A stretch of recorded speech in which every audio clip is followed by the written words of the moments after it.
To portray a person who has clearly lost everything and still take pictures is probably one of the most difficult situations working in the field.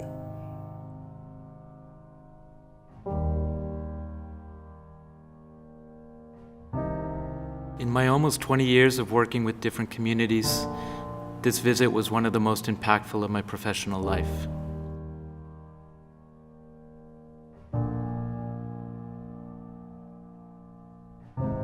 These are destroyed houses, flooded, empty rooms, muddy streets, stagnated water that turns into foul green ponds. You're facing a totally different scenario. We visited several areas in the hardest hit towns of Piura and Lambayeque to collect the voices of those most affected. While we were touring the area, we met an elderly gentleman trying to get the stagnant water out of his house, but it was so difficult for him because of the problems he suffered in his back. Many have lost their homes. We met a single mother with her 3 daughters, who told us how they all lived in one room now. The floods left the walls so moistened that they were afraid the walls would collapse at any moment. We also saw a father caring alone for his 4 children.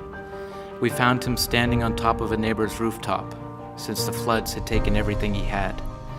His only complaint was about the frequent odors that resulted from the emptying of latrines behind his house, the house that was once his. You go to the communities and you can see how now there are spaces where there was once a home. Sometimes we just see a small part of everything. But being there is different. It totally changes your point of view. The rain has taken everything. It took the crops and therefore the livelihoods, sources of income, the very foundation for many families. The rain blocked streets and it interrupted access to opportunities. In spite of everything, the challenge is to move on and continue believing. Finally, hope is in everyone's hands. The issue now goes beyond humanitarian aid.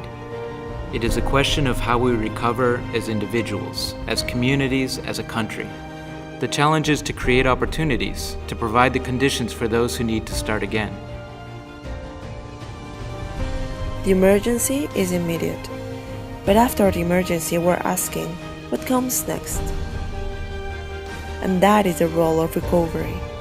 Saving lives is the most important part, but then comes recovery and building back better. The issue here is not to lose hope. Sometimes it is really difficult, but then small actions like the stream portrayed by a community helping each other, in addition to the external help that arrives. Children who in the midst of chaos have not ceased to play, those who look at the camera and can still smile.